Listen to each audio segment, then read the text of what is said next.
Hello everyone, welcome to my YouTube channel म्याथ्सवाला। आज हामी चाहिँ अप्सनल म्याथको फङ्सन भन्ने च्याप्टरमा एउटा टपिक रहेछ इन्भर्स अफ फङ्सन, त्यो चाहिँ सिक्न गइरहेको छौँ। यदि एउटा फङ्सन दिएछ भने त्यसको चाहिँ हामी इन्भर्स कसरी निकाल्न सक्छौँ, एउटा फङ्सनको इन्भर्स फङ्सन कसरी निकाल्ने त्यो चाहिँ हामी सिक्न गइरहेको छौँ। यहाँ एउटा इक्जाम्पल म लिएर आएको छु। एउटा फङ्सन छ एफएक्स इक्वल टु 2x + 3। यदि यो फङ्सन दिएछ भने यसको चाहिँ इन्भर्स चाहिँ के हुन्छ। आज हामी चाहिँ यसकै एउटा फङ्सनको इन्भर्स चाहिँ कसरी निकाल्ने त्यो सिक्न गइरहेको छौँ। ल हेरौँ त। सबभन्दा पहिला चाहिँ के हुन्छ, एउटा फङ्सन दिएको हुन्छ, त्यो फङ्सनको चाहिँ तपाईहरुले के गर्न पर्यो, त्यसलाई लेट गरिदिन पर्यो, y मान दिन पर्यो। त्यो फङ्सनलाई के मान दिन पर्यो, y मान दिन पर्यो। ल लेट fx = y। मैले यो इक्वेसनलाई के मान दिए, y मान दिए। अब चाहिँ हाम्रो नयाँ इक्वेसन के बन्छ, देयरफोर y = 2x + 3। अहिले मैले इक्वेसन फर्स्ट मान दिए। यो चाहिँ हाम्रो नयाँ इक्वेसन भयो। मैले केही पनि त्यति चेन्ज गरेको छैन। बस fx को ठाउँमा मैले के गरिदिए, y मान दिए। हाम्रो नयाँ इक्वेसन के भन्यो, y = 2x + 3। अब चाहिँ के गर्ने, x y को भ्यालु इन्टरचेन्ज गरिदिने। Interchanging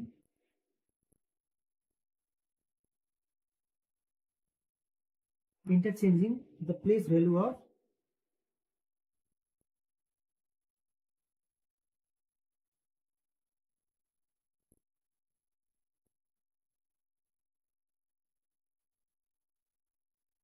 x to y या x into y लेखे पनि भयो। Interchanging the place value of x to y। अब के गर्ने, यो जुन इक्वेसन आयो हैन हाम्रो y = 2x + 3, जहाँ जहाँ y छ त्यहाँ x हाल्दिने, अनि जहाँ y छ त्यहाँ चाहिँ जहाँ y छ त्यहाँ x हाल्दिने, अनि जहाँ x छ त्यहाँ y हाल्दिने। हेरौँ, अब चाहिँ हाम्रो यो y को ठाउँमा हामी के लेख्न पायौँ, x, अनि यहाँ 2x को ठाउँमा के भइहाल्यो, y + 3। अब यो इक्वेसनबाट हामीले y को भ्यालु निकाल्ने हो, अनि त्यही जुन y को भ्यालु आउँछ त्यही चाहिँ हाम्रो यो फङ्सनको इन्भर्स हुनेछ।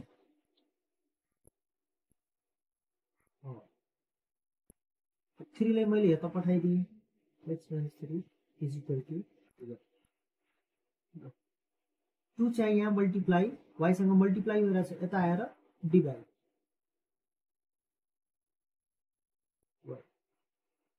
और y = x - 3/2।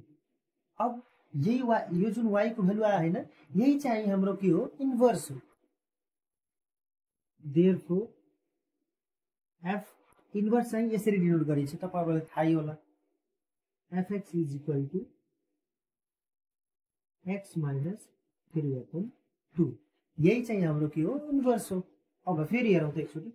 सपोज हामीलाई एउटा फङ्सन दिएछ fx = 2x + 3। यसको प्रोसेस के हो, यसको मेन स्टेप्सहरु के हो। सबभन्दा पहिला चाहिँ यसलाई fx = y मान्दिने। यो जुन फङ्सन दिएको हुन्छ, चाहे fx हो, चाहे gx हो, चाहे hx हो, त्यसलाई जहिले पनि के मान्दिने, y मान्दिने। y मानेपछि के गर्ने, interchanging the place value of x to y या x into y। जहाँ जहाँ x छ त्यहाँ y राख्दिने, अनि जहाँ y छ त्यहाँ चाहिँ x हाल्दिने। सी म चाहिँ यहाँ इक्वेसन फर्स्टमा के गरेँ, y को ठाउँमा x राख्दिएँ, अनि x को ठाउँमा y हाल्दिएँ। बाँकी चाहिँ भ्यालुहरु, बाँकी चाहिँ कन्स्टेन्टहरु सेम रहन्छन् है, जस्ट भेरिएबललाई हामीले इन्टरचेन्ज गर्ने। अनि भेरिएबललाई इन्टरचेन्ज गरेपछि हामीले y को भ्यालु निकाल्ने, अनि जुन y को भ्यालु आउँछ त्यही चाहिँ हाम्रो गएर इन्भर्स हुनेछ। मैले 3 लाई यता पठाएँ, x - 3, अनि यता 2y, फेरि 2 यहाँ मल्टिप्लाई, यता आएर डिभाइड भयो, अनि यहाँबाट हाम्रो y को भ्यालु आयो, अनि यही y चाहिँ हाम्रो के भइहाल्यो, इन्भर्स भइहाल्यो। बुझ्नुभयो, यही चाहिँ हाम्रो हो कसरी चाहिँ हामीले इन्भर्स निकाल्ने एउटा फङ्सन। ल म एउटा अझै क्वेसन गरिदिइरहेको छु, तपाईहरु चाहिँ स्क्रिनशट लिन सक्नुहुन्छ या फोटो खिच्न सक्नुहुन्छ। म चाहिँ एउटा अझै क्वेसन, एउटा फ्र्याक्सन वाला क्वेसन तपाईहरुलाई सिकाउँछु। ल एउटा अझै चाहिँ म इक्जाम्पल गर्छु ताकि तपाईहरुले बुझ्न सजिलो होस् भनेर। म चाहिँ एउटा यहाँ अर्को इक्जाम्पल, एउटा अर्को फङ्सन ल्याएको छु, जसमा चाहिँ यहाँ fx नभएर यहाँ gx। मैले हजुरलाई त पहिले भनिदिएको कि चाहिँ यहाँ एफएक्स पनि हुन सक्यो, जीएक्स पनि हुन सक्यो, क्यूएक्स पनि हुन सक्यो, आरएक्स पनि हुन सक्यो, जे पनि हुन पायो फंक्सन हो, जे पनि हुन सक्छ, क्यूएक्स पनि हुन सक्छ। एउटा फंक्सन चाहिँ जीएक्स इक्वल टु 7x - 2/3। अब चाहिँ यसको इन्भर्स चाहिँ कसरी निकाल्ने, सेम प्रोसेस हो, हामी चाहिँ सेम स्टेप्सहरु फलो गर्छौं। सबभन्दा पहिले मैले तपाईहरुलाई के बताएँ, यसलाई के गर्न पर्यो, लेट गरिदिन पर्यो। Let g x equal to y मान दिने।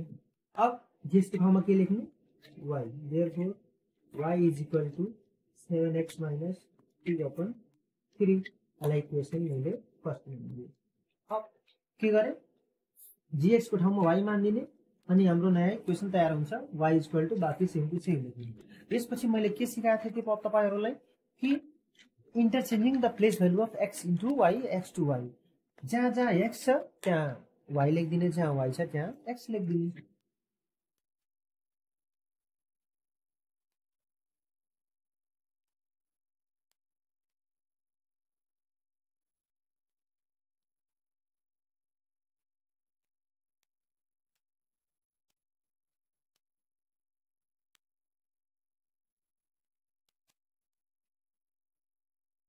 x एन्ड y यसरी लेखे पनि भयो, interchange the place value of x and y।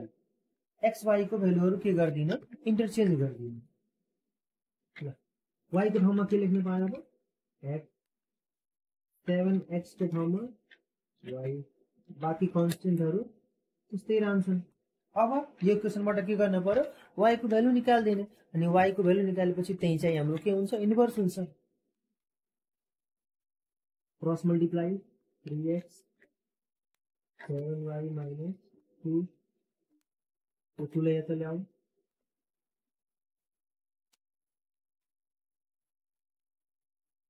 त्यहाँ यहाँ मल्टिप्लाई यता आएर डिभाइड।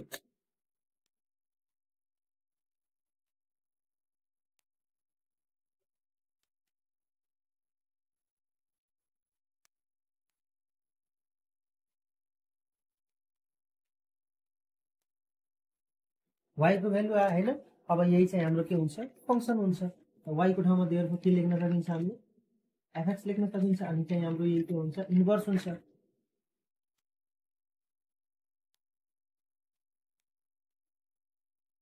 यो हो हाम्रो आन्सर। सजिलो छैन र, मज्जाले बुझिन्छ है। ल धन्यवाद।